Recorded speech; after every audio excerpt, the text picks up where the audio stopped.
Hello and welcome to True Crime Rocket Science, the most authentic voice in true crime. In this episode, we're going to go through 6 shocking revelations, I think mostly new revelations about Don, that we get via his sister, Mary Howard.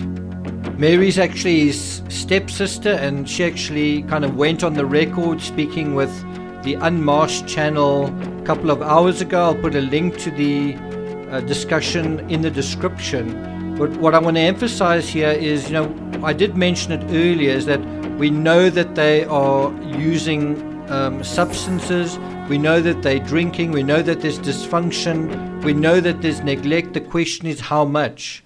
And I think at this stage we know that it's also excessive, but it's actually now feels like it's going beyond excessive to extreme, right?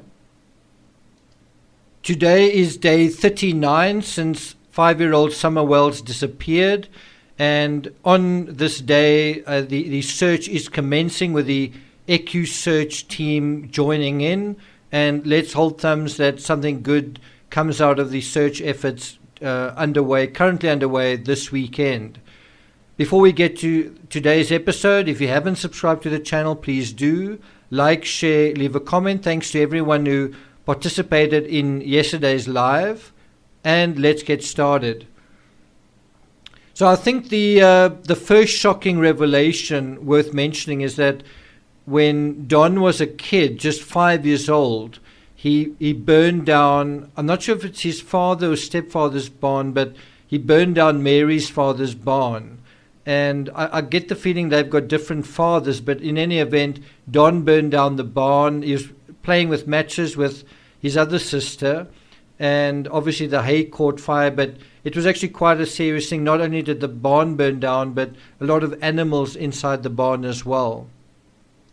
So according to Mary, I think horses died, cattle died, goats died, even I think a goose died. And so there was quite a lot of carnage as a result of that mischief. And one wonders, how was Don punished? What sort of discipline did he get for that? It's certainly something that has stayed inside the sort of residual memory of the family. I mean, who wouldn't remember that?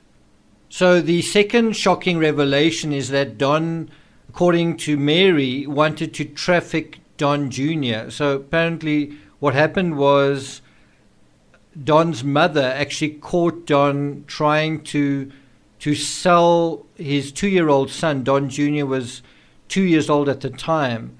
And what he was really trying to do is trying to exchange his son for drugs.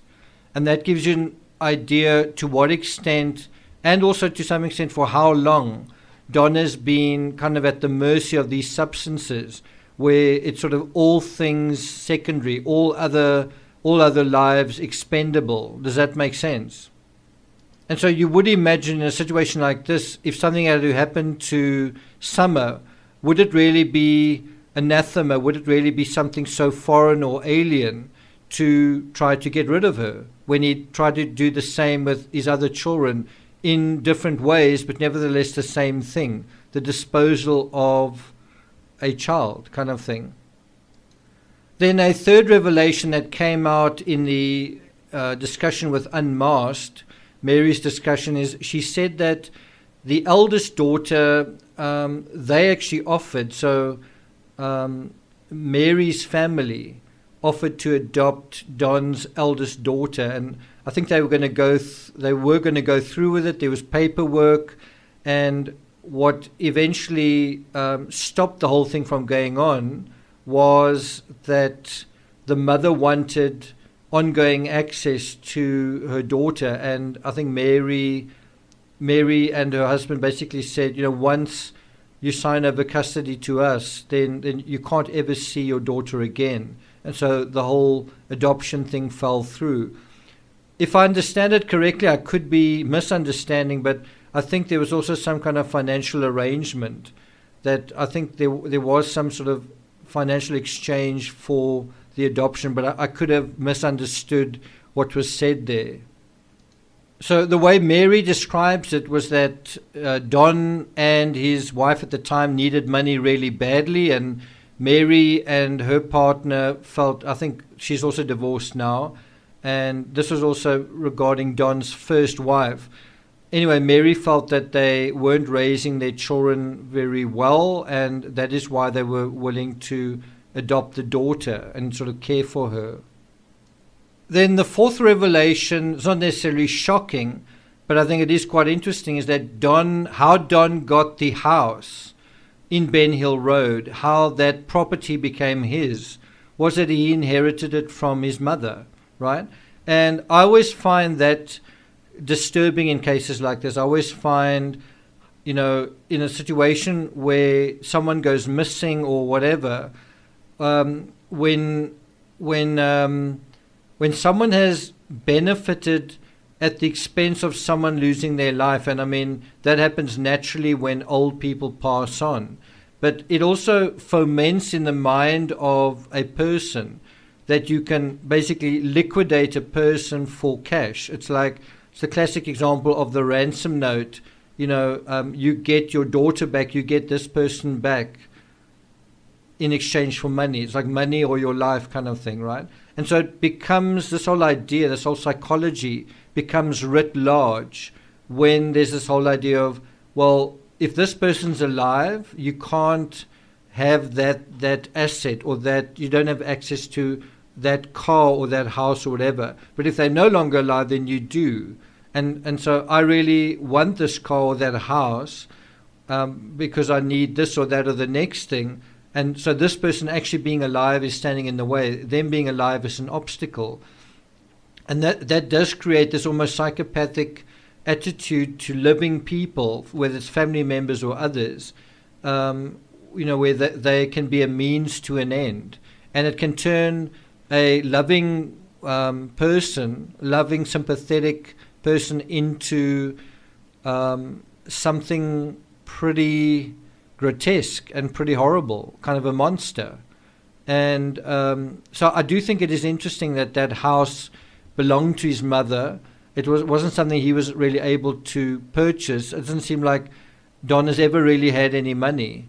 And there does seem to be a sense that of like father, like son. I made another video on that theme, which nobody watched. Also made another video about relying heavily on the church. So, you call the church in when you need some reputational reparations, if you want to restore your reputation.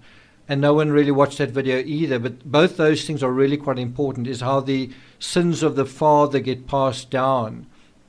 And then, from Don's father to Don, and from Don to his son. In terms of, so how does Don become Don? Well, he learns it from his own father.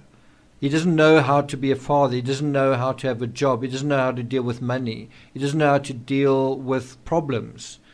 He doesn't know how to deal, I guess, with life or death, other than to sort of run away from it and try to cheat, paying his dues, right? And we know that he was a fugitive at one stage. And that brings us to the fifth point, which is one that I think Mary very eloquently describes, is how whenever Don was sort of in jail or in trouble, then he would use the church for reputational damage control. And you might shrug, and I think some people didn't like the analysis I did of his prayer in church. To me, it sounded totally kind of made up and manufactured. It didn't ring true at all. And I think that just rubbed people the wrong way, that they didn't like that. I think it felt judgmental to them. I think it felt like you are intruding kind of in God's business. If God forgives this guy, if the congregation forgives him, if the congregation love him and support him, if the congregation want to help find Summer, who are you to kind of, challenge that or criticize that? And to some extent that's understandable, but from my perspective, from a true crime perspective, it's incredibly naive. And anyway, no matter what you say about that, we do see that this is a habitual behavior. Whenever he gets into trouble, he runs to the church for kind of a reputational band-aid. He's not going to change his behavior, but he's trying to convince others that he's a good guy and hasn't that to some extent succeeded? And if he needs a community to rally around him that are going to forgive him and are going to give him another chance and are going to let him off the hook, well, who better to go to, right? And something that Chris McDonough said that I did think was quite interesting was that Don was, driving 22 miles to go to church when there were 4 or 5 or 6 churches between the Wells home and the church they were going to. It just makes me wonder, did he go through those churches at one stage, or were those churches too close to him that they actually knew who he was, that they knew him quite well? I just wonder what the actual situation is. Why would he choose the church that he was choosing, especially because the SDA church can be quite strict. But I think you really get a sense of this mischievous and manipulative hijacking of the church for reputational damage control, where Candace calls over Robin and David Dodson, not because she's got a wonderful relationship with them, but because she needs them to kind of run interference. And we just heard in the discussion with Ali on the interview room, and I'll get to that I'll get to analysis on that in the next video. But she says that Candace was actually in the house, basically kind of saying, I'm not talking to the police. I've got nothing to say to them. Not looking for her child, but being indoors and saying she wants to go to bed soon because she's doing a polygraph the next morning. And so you kind of get the sense that David Dodson and Robin were called to the scene to run interference and to sort of make it look like the people in the fabric, in the social fabric around Summer, some of them were pretty good people and clean living people and nice people. In other words, she was doing it for optics. And that shows someone who's very opportunistic, very sly, very crafty, doesn't it? Someone who knows how to cover something up that doesn't look or smell right, doesn't it?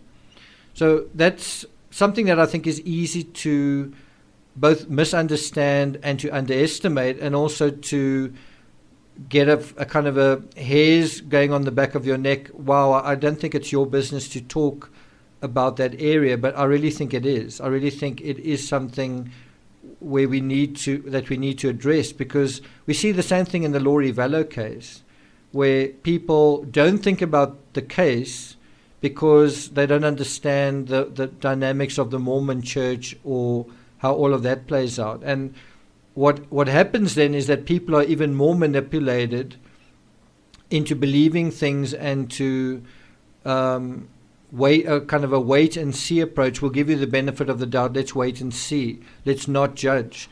And also people in that church, in the Laurie Vallow case, who just should have come forward a lot earlier, but don't, because they either feel bad about their involvement, or they feel they don't want to be exposed in some way. They don't want to be embarrassed for naively believing something when it turned out to be something else.